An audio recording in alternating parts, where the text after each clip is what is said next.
我们是 Amazing JJ。大家也看到了，我们后面有2台 Model 3。今天呢，我们就做一个比较特别的一个对比，就是 side by side， 大家可以非常直观的看到我们 Model 3都有什么特点，有什么区别，有什么改进。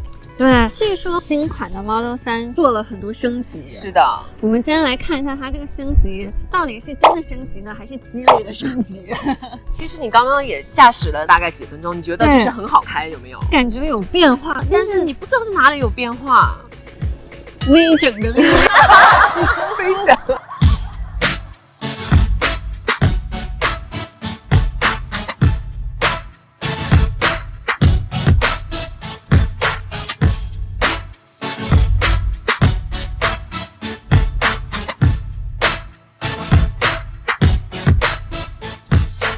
第一个不同的其实很明显，对不对？对，就是这个 Crown Deleted。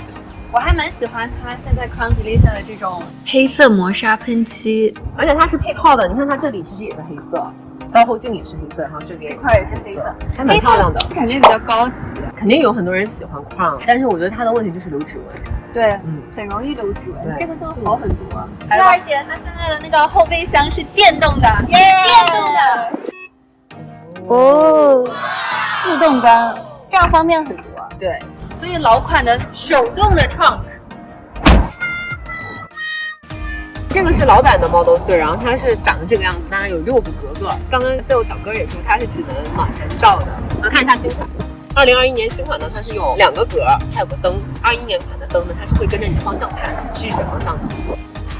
这个是老款的 M3， 听说这个呢是比较大一点的，看一下是不是真的比较大。这个完全看不出来 size 有什么不同。我们拿尺子量一下，竖着是差不多16，更宽一点，差不多17，刚刚那个是16，所以2021年的可能要小一点点，但是我觉得这个变化是微乎其微的。它的前面的小创可是比之前的小一点，是因为它是有一个热泵 heat pump 在里面。这个 heat pump 的事情呢，我们等一下再来具体说。大家都知道，老款 Model 3的一个很大的设计缺陷，就是后盖上的水会顺势流进后备箱，打湿你的个人物品。所以2021年款的 Model 3专门把防水胶条优化了。那到底是不是真的防水？请小伙伴们能给我们留言，让我们知道哦。上一期我们说到2020款提车当天就发现接缝有很大问题，那我们来看一下新款 Model 3在接缝的品控上有没有改进。哦，这个已经坏了吗？这是已经坏了的节奏吗 ？Oh my god！ 好像没有关上哎，不 function 了。那它其实有哔哔的那个声音，但是它没有合上。那要手动的，合上了。Oh my god！ 无论如何它都是手动的，都是手动的。轮毂盖根据空气动力学和老款在设计上稍有一些不同，虽然消费者对这个造型褒贬不一，但听说它对续航却是有帮助哦。我们再来说一下内饰。之前钢琴烤机的按钮都改变了材质，打开车门的 icon 也更改了设计。它的小 icon 呢，我觉得做得非常好，因为之前我坐小 J 的车，我不知道怎么开车门，但是现在我知道了，不会那么 confusing。中控台这边，它现在把这块全都换成了跟方向盘一样的假皮，整个车感觉更统一、更协调。现在这个两边也有缝线，看着会更高级一些。原本的钢琴烤漆饰板更换为消光雾银材质。原来是翻盖，现在改成了滑盖。然后这里呢，现在可以直接充2个手机。这样感觉比那种 aftermarket 要好。可怜的。原来这边是有一个分隔的小盒子的，现在没有了，就是一整块。挡光板之前的老款它是坑上去的，新款的呢，它就是吸铁石吸上去的。Hey， so easy， 有没有？还有这里的话，它这个也是做了一下小升级，然后这个手感好很多啊，因为它是有一个像那种金属的，对，金属防滑的这样子。之前的话是塑料的。在续航能力上，2021年的 Model 3也有提升。2021年的 Model 3的续航能力已经达到了353英里，老款的 Model 3是322英里。新款的 Model 3是采用了热泵技术，也就是说它采用热泵加热。那我们来看一下，有些人说热泵技术特别的吵。然后把 AC 关了，然后温度调暖和一点。能听到热泵的声音哦，轰2声。但是并不会给人造成困扰，它不下而已。对，网上说它是有方向盘加热功能的，所以我们找了半天也没有找到。Quick Control 里面 Steering Wheel 它也没有说怎么样才能让你 heated，但是我听说在东岸或者是在中国的都有这个加热方向盘这个功能，其实有的时候也挺好弄的。这次特斯拉还送了个 USB 在这里，插在这里，可以干嘛用的呢？这个就是它的 camera 可以记录周围的那些环境，就是你人不在的时候，它有一个叫 Central Mode，就比如说有人要撬你的车或者什么，它就会给你警告。那这些视频就会收录在这个 USB 里头。新款 Model 3装配了双层玻璃，用来隔音隔热。那我们开上 Freeway， 亲身体验一下，看它的风噪路噪有没有改进。我一直没有试驾过 Model 3，也没有开过你的 Model 3，所以我今天也试一下 Model 3，看一下它的小跑车的感觉怎么样。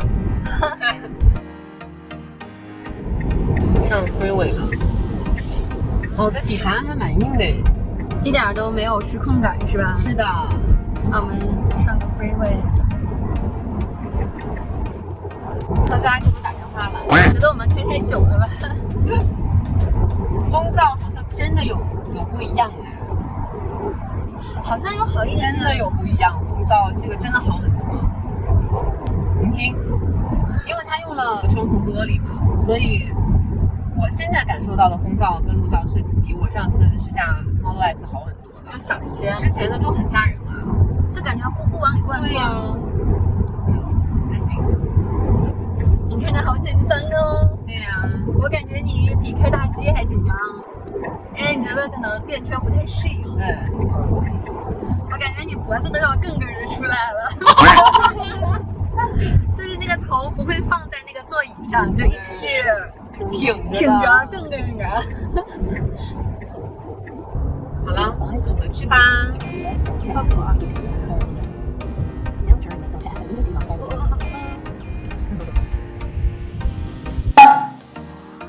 新款的 Model 3呢，我们也试完了，比想象中好很多，而且它也真的是没有那么多的风噪，我很开心。对，比较安静。刚刚呢也跟大家说了我们所有的老款的 Model 3和新款的 Model 3的对比，希望呢对大家买 Model 3有帮助。我主要觉得中控台会舒服很多，然后看着更高级一些，非常喜欢滑盖的设计，然后方向盘呢，它可能是那个小滚轮变了，所以感觉手感会更好一些。整个速度和驾驶感受的话，感觉是没有什么特别大的区别。价格方面来说，在不升级车漆颜色和轮毂的情况下，2021年的 Model 3比20年款要便宜$1000。但是如果你想购买全自动驾驶这个功能的话呢，他们的 Full Self Drive 是有涨价的。19年底买的时候，自动驾驶是价$6000，而21年现在买的话，自动驾驶需要价$10000。还在考虑买 Long Range 和 Performance 的宝宝，我建议大家去试驾一下，然后再下订单。真的不用那么着急，毕竟你看我买的差1年的车，它真的已经升级了很多，然后有在越来越好。以上都是我们个人的观点呢，就希望对大家购买特斯拉有帮助。对，感谢大家的收看，那我们下期再见喽，拜拜。哎，你看那个在里头那边，还有很特别，讨厌。你就想让我钻进去是不是？有的时候你有soda，然后滚进去的话，你怎么勾啊？妈呀！这个故事告诉我们不要买soda。如果你喜欢我们的视频的话呢，不要忘了点赞、转发、评论，这样我们会有动力做更好的视频给大家看哦。那我们下期再见喽！好，拜拜。